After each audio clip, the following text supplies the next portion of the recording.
오이는요 망해서 가진 않습니다. 그래서 7동이니까 1억 4천에서 2억 1천 정도. 근데 정말 잘 질 때 한 2억 1천이라고 보시면 되고요. 연매출로 따지면 한 1억 4천, 1억 5천 요 정도 될 겁니다. 안녕하세요, 그린스마트 사람입니다. 자, 여기는 안성에 있는 오이 하우스 현장입니다. 아직 심겨져 있는 시기가 아니에요. 오늘이 지금 10월 28일인데 10월 28일까지 아직 안 심었다라는 건 조금 늦은 감이 있습니다. 더욱 여기는 이제 겨울 오이를 위주로 하는 농장입니다. 기존에 농사를 졌던 오이 줄거리가 이렇게 있습니다. 밭 준비를 하는 중입니다. 오이를 정식하기 전에 여기는 약 한 11월 한 5일에서 10일 사이에 정식을 하려고 준비하는 하우스예요. 오이 잡기는요 봄부터 가을까지 돌리는 농장들이 있고요, 또는 가을에 심어서 겨울을 보내고 봄까지 수확하는 형태들이 있어요. 강원도나 좀 시원한 지역 그런 데는 보통은 봄부터 가을 잡기를 많이 돌립니다. 한여름에 이제 수확하게끔. 보통 평야 지역들 같은 경우 또는 따뜻한 곳, 이제 천안, 안성, 저희 밑에 구례 쪽, 진주 이런 쪽은 대체로 겨울 잡기를 많이 돌리는 편이에요. 요 줄이 뭐냐? 요거 뭔가 치렁치렁하니 막 있죠, 주변에. 이거는 나중에 오이를 심고 매다는 줄이에요. 좀 지저분하죠? 이제 지금 뭔가 이렇게 치렁치렁 달려있는데 이건 오이 손, 오이 덩굴에서 돌돌돌돌 말리는 애들이 있어요. 그게 이렇게 이제 줄에 감아놓는 오이손이라고 합니다, 보통. 여기 이제 안성 지역에 대해서 좀 설명을 드릴게요. 여기만의 좀 독특한 방식이 있습니다. 안성 오이 농장 같은 경우는 대부분이 막꽂이 연동을 써요. 막꽂이 연동은 석가래 파이프와 석가래 파이프를 맞물려서 연속해서 짓는 하우스의 형태를 막꽂이 연동이라고 합니다. 일반적인 연동들은 48mm 기둥이나 또는 60 갑관, 75 갑관을 사용을 해서 기둥을 세우고 그 위에 석가래를 올리지만 안성이라는 지역 특징 자체가 측고가 한 2m에서 2.5m 사이로 해서 낮은 데는 1.6m도 있어요. 좀 낮게 해서 막꽂이 연동을 하는 편이고요. 그 이유는 겨울 잡기를 위주로 돌리다 보니까 최대한 보온을 하기 위해서 난방 효율을 높이기 위해서 좀 어깨를 낮추고 폭을 좁게 하는 형태입니다. 그래서 여기 안성이라는 지역의 특징을 먼저 설명을 드렸고, 여기 이제 오이 농사들은 그러다 보니까 폭이 5.2, 길이 90m에서 85m 사이로 대부분 이제 지어져 있어요. 한 1,500평에서 2,000평 사이들을 보통 재배를 하고 있습니다. 다른 지역도 다 동일하다 이건 아니에요. 지역마다 이게 하우스가 틀려요? 각 지역마다 좀 특징들이 있어요. 대전, 논산, 공주 지역은 단동 형태가 많고요. 여기 안성 지역은 이렇게 막꽂이 연동 형식이 많고, 천안 지역도 이제 상당히 유명한 지역이에요. 아오네 오이라는 병천에 위치해 있는 그 장목반인데 엄청나게 큽니다. 그 장목반도 엄청 큰데 엄청 잘 되고 농사도 잘 짓는 분들인데, 거기서는 또 단동하고 이런 막꽂이 연동이 또 혼재돼 있어요. 사장님이 봤을 때는 단동이 좋은 것 같아요, 연동이 좋은 것 같아요? 잡기마다 다릅니다. 겨울 잡기를 주로 할 거야, 아니면 봄부터 가을 잡기를 주로 할 거야. 그 형태에 따라서 이제 언제 심느냐에 따라서 그 형태는 바뀔 수가 있어요. 그러면 계절에 따라서 단동이랑 연동에 대한 장점이 있다는 거죠? 그렇죠.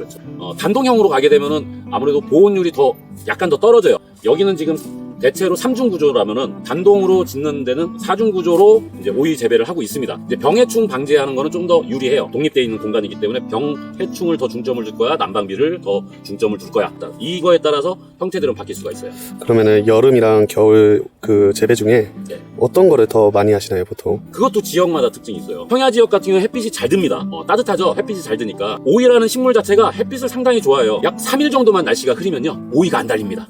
그러면은 여름이 더 유리한 거 아니에요? 또 고온에 약해요. 어쩌라고.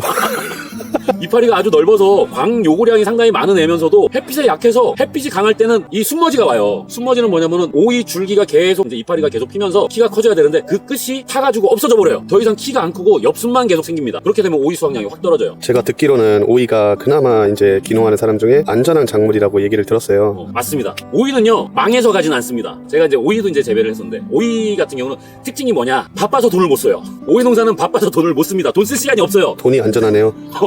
요 근래에 귀농하시는 분들이 실패 사례들이 좀 있습니다. 왕왕 있어요. 돈을 못 벌어서 다시 이제 도시로 올라가시는 분들도 많이 있는데, 귀농자들한테 좀 괜찮은 품목 중에 하나가 저는 오이라고 봅니다. 왜냐? 연평균 좀 안정적인 도매 가격을 형성을 하고 있고요. 그리고 사람들이 쉽게 언제든지 밥상에 올라갈 수 있는 채소 중에 하나예요. 이제 11월 다 돼가잖아요. 네. 그러면 오이 이게 하나당 얼마 정도에 팔려요? 하나당 평균적으로 500원에서 700원 정도. 한겨울철에? 네, 보통 도매 가격을 얘기를 하는 겁니다. 비쌀 때는 1,000원이 넘어갈 때도 있어요. 개당 2월달, 3월달까지는 어느 정도 형성이 돼요. 그러면 이 하우스에 오이가 몇 개 나오는 거예요?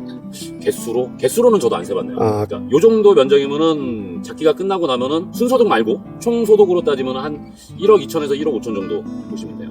지금 이 연동 하우스 전체를? 네, 이게 지금 7동이거든요. 7동인데 여기는 지금 6줄 재배하는 현장이에요. 보통 요 한 자리에서 폭 5.6에 90m면은 한 5월달까지 안정적으로만 수확이 되면은 한 동당 평균적으로는 한 2천에서 3천 왔다 갔다 해요. 그래서 7동이니까 1억 4천에서 2억 1천 정도. 근데 정말 잘 질 때 한 2억 1천이라고 보시면 되고요. 연매출로 따지면 한 1억 4천, 1억 5천 요 정도 될 겁니다. 오랜 기간 연동 하우스 같은 경우는 좀 아예 하우스를 지어놓고서 이제 철거를 하지 않잖아요. 그렇죠. 그러면은 그 시설에 대한 뭐 좀 하우스의 내구력에 관하여서 어떤 제품을 추천한다 그런 게 있나요? 여기 같은 형태는 좀 폭이 좁고 층고가 낮은 전체적인 하우스가 낮잖아요.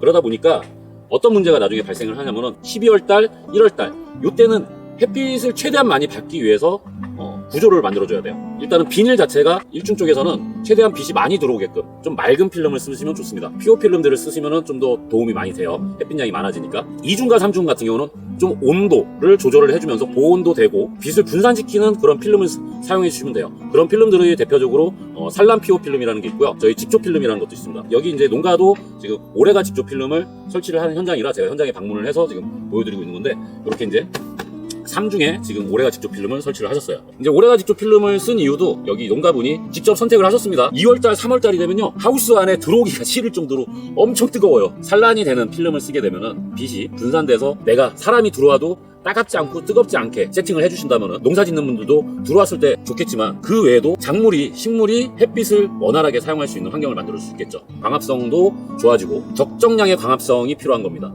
너무 강한 직사광선은 광합성에 전혀 도움이 안 돼요. 부드러운 빛이 훨씬 광합성에 도움이 됩니다. 비닐하우스들 같은 경우는 한번 고정을 해놓으면 철거를 하지 못해요. 땅 관리도 상당히 중요합니다. 이 배수가 잘 되게끔 관리를 해주시면 상당히 도움이 많이 돼요. 배수 관련해가지고 다음에 한번 제가 기회가 되면은 좀 차근차근 하나씩 설명을 드릴 테니까 설명이 길어서 나중에 제가 따로 준비를 해드릴게요. 방금 오이에 대해서도 설명을 드렸는데 혹시 작물에 대해서 궁금하신 게 있다면은 제가 기초적인 지식은 어느 정도는 가지고 있습니다. 재배하는 거에 대해서는 저도 실제로 재배를 해봤기 때문에 그 어느 정도는 제가 알고 있는 노하우도 있고요. 또 이제 다른 농가들을 방문하면서 또 배운 것들이 많이 있습니다. 그런 부분들에 대해서 혹시라도 작물 재배하는데 오이 재배를 하는데 궁금하신 게 있다 그러면 댓글로 문의를 주시면은 제가 시간 되는 대로 보고서 바로 거기에 댓글로 좀 답을 해드릴게요. 그리고 또 정말 이거 댓글 갖고만 다 안 되겠어 라고 할 때는 다음에 또 영상도 준비를 해서 촬영을 해드릴 테니까요. 그 부분들 감안해가지고 언제든지 댓글 주시고 정 안 되면 전화를 하시고 이렇게 해서 제가 알려드리도록 하겠습니다. 자, 지금까지 영상 지켜봐 주셔서 감사하고요. 모두들 건강하시고 행복하시길 바랍니다. 감사합니다.